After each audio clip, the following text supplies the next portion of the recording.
ہوا ہے. ہم کرتے کیا ہیں کہ جب ہم سے کوئی غلطی ہوتی ہے اور اس غلطی کا ہم خمیازہ بھگتتے ہیں، بجائے توبہ کرنے کے اس غلطی کو صحیح قرار دینے کی کوشش میں لگ جاتے ہیں.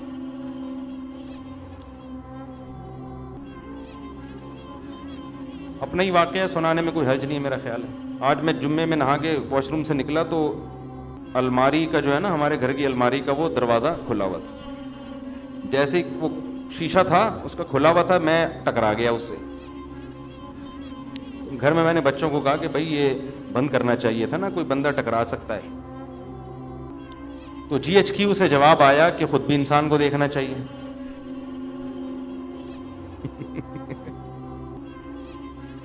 میں نے گھر میں بچوں سے کہا کہ بھئی دیکھو، بندہ واش روم سے نکلتا ہے، سامنے الماری ہے، اگر اس کا وہ شیشے کا ایک کھلا ہوگا تو کوئی بھی ٹکرا سکتا ہے نا. GHQ آپ کو پتا ہے آرمی کسی کے سامنے جھکتی اور دبتی نہیں. تو GHQ سے فوراً رپلائی آیا کہ انسان کو خود بھی دیکھنا چاہیے.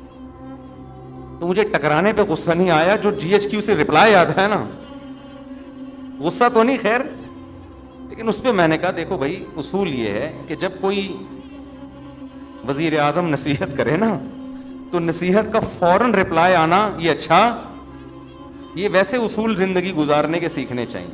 اس وقت انسان کہتے سوری، اس وقت کیا کہتے سوری، یہ ٹھیک ہے چلو. گھروں میں جھگڑے یہیں سے تو ہوتے ہیں. اب ہم تو خاموش ہو گئے کیوں، آگے GHQ کے آگے کون بول سکتا ہے. لیکن ہوتا کیا ہے، آدمی پھر جواب میں دیتا ہے.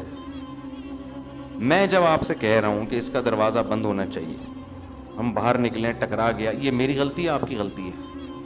ایک تو غلطی آپ کی، اوپر سے آپ کہہ رہے ہو کہ آپ کو دیکھنا چاہیے.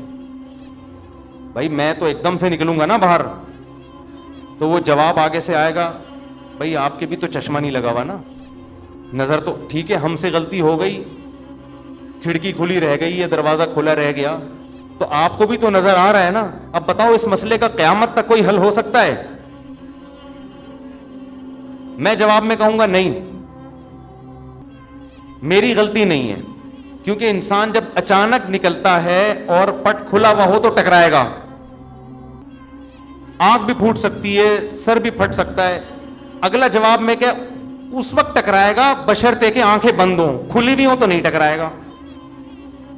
گھروں میں جھگڑے یہیں سے شروع ہوتے ہیں، پھر جو لڑائیاں ہوتی ہیں پھر آگے ابے تو سنتی نہیں ہے، ایک تو میں نصیحت کر رہا ہوں اور پھر اوپر سے جواب دے رہی ہے، پھر یہ وہ، پھر جناب سالے آ گئے ہو، یہ تو تم سے جب سے شادی ہوئی ہم پچھتا رہے ہیں یار، تمہارا تو کبھی سر ٹکرا رہا ہے، کبھی تمہارے پاؤں ٹکرا رہے ہیں، کبھی تمہارے گھٹنے ٹکرا رہے ہیں، کبھی تم پھسل رہے ہو، تمہارا تو کام ہی ہے یہ، تم تو اندھے ہو، تم تو بہرے ہو، تم تو کاڑے ہو، تم تو لنجے ہو، تم تو ٹنڈے ہو. داماد کو جو نا معذور بنا کے طلاق ہے، نصیحت سنتی نہیں ہے. تو اس کا طریقہ یہ ہوتا ہے کہ GHQ سے جب کوئی رپلائی آئے فوراً کیا کر لو، خاموش. اچھا سوری، ہماری غلطی. کس کی غلطی ہے بھائی؟ ہم ٹکرائے، کسی غلطی؟ ہم چپ ہو گئے. بعد میں نے کہا یار تھوڑا سا سمجھا دینا چاہیے، سمجھا دیا، سن لیا انہوں نے کہ بھائی جب بھی کوئی نصیحت کرے نا فوراً آگے سے جواب. اصول ہے یہ، زندگی گزارنے کا اصول ہے. کوئی بڑا بھی جب سمجھا رہا ہو بیٹے کو، بیٹا یوں، بیٹا آگے سے جواب نہ دینا شروع کر دے، نہیں اصل میں ایکچولی، بھائی تو سن لے چپ کر کے تھوڑی دیر، تیرا باپ ہے وہ کون ہے؟ جب نصیحت کر رہا ہے نا، ہمارے والد صاحب کا تو عادت تھی، وہ نصیحت کر رہے اور ہم آگے سے جواب دے دینا، ہمیں پتا تھا والد صاحب کا پارا. پھر وہ کہتے تھے تمہاری اس غلطی پر اتنا غصہ نہیں آ رہا، یہ جو تم لوگوں میں سننے کی صلاحیت نہیں ہے نا، یہ زیادہ بڑا جرم ہے، یہ زیادہ بڑا جرم ہے. دیکھو جو آدمی سنتا نہیں ہے نا اس میں تکبر ہوتا ہے، وہ سمجھتے میں غلط ہو ہی نہیں سکتا. یہ اس کی علامت ہوتی ہے کہ آپ فوراً آگے سے جواب دیں. آپ فرض کر لیں کہ یار میں کون سا فرشتہ ہوں، میرے میں غلطی ہو سکتی ہے، یہ والی اگرچہ نہیں ہے لیکن ہو تو سکتی ہے نا، تو سن لو یار. زیادہ زیادہ یہ ہو جائے گا میں چھوٹا آپ بڑے، تو کوئی بات نہیں، اس سے کیا ہو جاتا ہے. جو مصنوعی عزت حاصل کرنے کی کوشش کرتا ہے وہ کبھی بھی بڑا نہیں بنتا. بڑے ہمیشہ متواضع لوگ بنتے ہیں. آج گھروں میں لڑائیاں بہت دفعہ اس لیے ہوتی ہیں، خواتین چپ نہیں ہوتی آگے سے معذرت کے ساتھ. مرد جب کچھ بات کہتا ہے نا غصے میں تو عورت کو چاہیے چپ، خاموش ہو جائے. بعد میں سمجھا دے میاں کو آپ نے یہ جو ارشاد فرمایا تھا ایکچولی یہ غلطی اندھے کون تھے. جب بات چلی جاتی ہے نا تو پھر وہ اتنا مسئلہ نہیں ہوتا. اب آپ گھر میں جا رہے ہیں, گلاس سامنے رکھا ہوا ہے نا, پاؤں لگا ٹھوکر لگ جاتی ہے, تو انسان کہتے ہیں گلاس کس نے رکھا, آگے سے بچے جواب دیں یا جی ایچ کیو سے جواب آئے کہ آپ بھی تو دیکھ رہے تھے نا کہ سامنے پڑا ہوا ہے. یہ کیا ہوتا ہے, یہاں سے کیا شروع ہو جاتے ہیں فسادات, کہ بھائی اب غلطی کی توجیہ کرنے کی ضرورت نہیں ہے, بول تو ٹھیک ہے بھائی آئندہ. تو خیر جلدی سے بات کو سمیٹ کے ختم کروں, وقت پورا ہو گیا ہے. تو شیطان کیا کرتا ہے میرے بھائی, گناہ کو آپ کی نظر میں مزین کر دیتا ہے, جن میں ایک بہت بڑا گناہ ہے دنیا سے دل لگانا. حالانکہ یہ دنیا مسافر خانہ ہے, تو ڈالر جتنا بھی مہنگا ہو رہا ہے بری بات ہے, لیکن یہ سوچ کے تسلی کیا کرو ہماری بیسک ضرورت جو ہمیں مسافر کو چاہیے, 2 وقت کی روٹی, سر چھپانے کی جگہ, کم از کم ہماری زندگی میں ابھی اتنے جلدی حالات خراب نہیں ہوں گے کہ یہ روٹی ہم سے چھن جائے. اتنا ڈالر انشاءاللہ مہنگا نہیں ہوگا کہ ہمارے پراٹھے بھی ہم سے چھوٹ جائیں. سمجھتے ہو کہ نہیں سمجھتے؟ وہ انشاءاللہ نہیں چھوٹیں گے. ملک میں گندم پیدا ہو رہی ہے, انڈے الحمدللہ نہیں ملے ہماری مرغیوں کے, آ کے ہم سے خرید لینا. میں کہنے والا تھا ایسے ہی لے لینا, لیکن پھر کتنے لوگ آ جائیں گے. تو انڈے پراٹھے انشاءاللہ نہیں چھوٹیں گے. یہ سب چیزیں موٹی موٹی چلتی رہیں گی. ہاں گریویاں چھوٹ جائیں گی, تو گریوی تو مسافر خانے کو یار بیٹھنے کی سیٹ چاہیے, ٹائم پہ کھانا چاہیے. کھڑکی والی سیٹ مل جائے تو زیادہ اچھا ہے, یہی چاہیے ہمیں, تو کھڑکی والی سیٹ ملی ہوئی ہے. تو بس اتنا ہے, تو زیادہ ٹینشن مت لو. سمجھتے ہو؟ شرک پر میں کئی بار بیان کر چکا ہوں. دیکھو ہوتا یہ ہے کہ بعض لوگ ایسے فیملی سے تعلق رکھتے ہیں جن کے ہاں بدعتیں اور شرک ہوتی ہیں, وہ مجھے بار بار کہتے ہیں آپ شرک پر بیان کریں تاکہ ہم اپنی فیملی کو سنائیں. اب دیکھو یہ تو آپ کا مسئلہ ہے نا, باقی جتنے لوگ آ رہے ہیں سب کا مسئلہ تو شرک نہیں ہے نا, وہ توحید پرست لوگوں سے ہوتے ہیں, تو ان کا بھی رعایت کرنی پڑتی ہے نا. تو مجھے لوگ پرچی دے رہے ہوتے ہیں اس دفعہ آپ یہ کرنا, میرے ان کے گھر میں کوئی جھگڑا ہوا ہوتا ہے, ٹھیک ہے نا, گلاس رکھ دیا, پاؤں سے ٹھوکر لگی, انہوں نے بیوی کو ڈانٹا یہ گلاس کیوں رکھا تھا یہاں, تو اس نے کہا تم بھی تو اندھے ہو. تو لوگ پھر مجھے کہہ رہے تھے اس ٹاپک پر آپ بیان کریں. کہ میں نے کہا گلاس کیوں رکھا, اس نے آگے سے کہا آپ نے بھی دیکھا, آپ کو بھی تو دیکھنا چاہیے, تو اس ٹاپک پر بیان کریں. تو ہر آدمی کے اپنے مسائل ہوتے ہیں, تو میں دیکھتا ہوں جو چیز کامن چل رہی ہے مارکیٹ میں اس پر.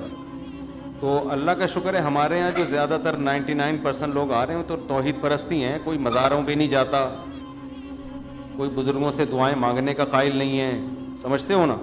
اس ٹائپ کے لوگ تو ہمارے پاس آ ہی نہیں رہے ہوتے, اور اب تو یوٹیوب پہ سن بھی نہیں رہے ہمیں ایسے لوگ. انہوں نے ہمیں اتنا وہ بدنام کر دیا ہے, یہ ایسے ہیں یہ ویسے ہیں, وہ سنتے ہی نہیں ہیں. تو پھر بھی میں کرتا ہوں کیونکہ ٹاپک بہت اہم ہے, توحید ہمارے ایمان کا حصہ ہے, جب موقع ملتا ہے کر دیتا ہوں بیان. مفتی صاحب تمام کبیرہ گناہوں کی وضاحت کر دیں. دیکھیں چند کبیرہ گناہ ہیں. قتل کرنا انسانی حقوق میں سب سے بڑا کبیرہ گناہ ہے. نماز جان کر قضا کر دینا سب سے بڑا کبیرہ گناہ اسلام لانے کے بعد. اس کو ہم لوگ بہت ہلکا سمجھتے ہیں. اسلام میں خوب سمجھ لو, جان کر نماز قضا کرنے سے بڑا گناہ کوئی بھی نہیں ہے, خوب سمجھ لیں. یہ امام احمد ابن حنبل کے نزدیک انسان اسلام سے ہی نکل جاتا ہے, اس کو ہلکا نہ سمجھیں. زمین آسمان ادھر سے ادھر ہو جائے, نماز قضا نہیں ہونی. جنگ کی حالت میں اللہ نے اجازت نہیں دی ہے نماز قضا کرنے کی, میدان جنگ میں, تو پھر کہاں اجازت ہوگی.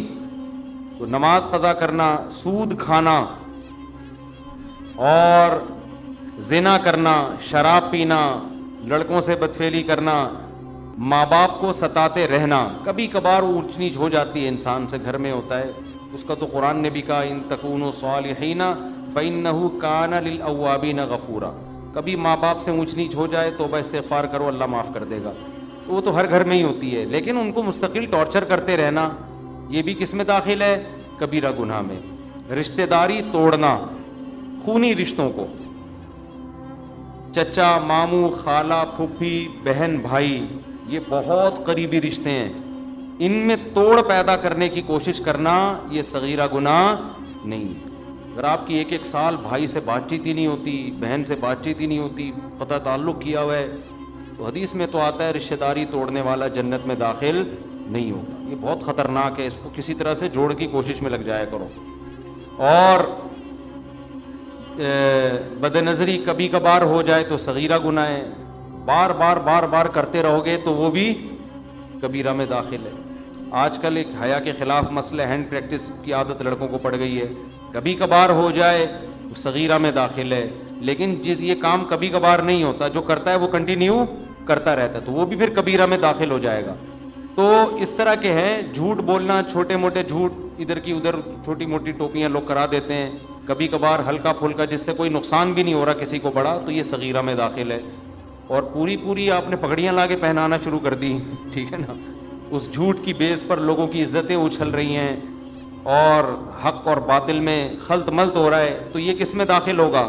کبیرہ گناہ میں۔ تو قرآن کہتا ہے ان تجتنبوا کبائر ما تنہون عنہ نکفر عنکم سیئاتکم، اگر تم کبیرہ گناہوں سے بچو گے ہم چھوٹی موٹی خطائیں معاف کر دیں گے۔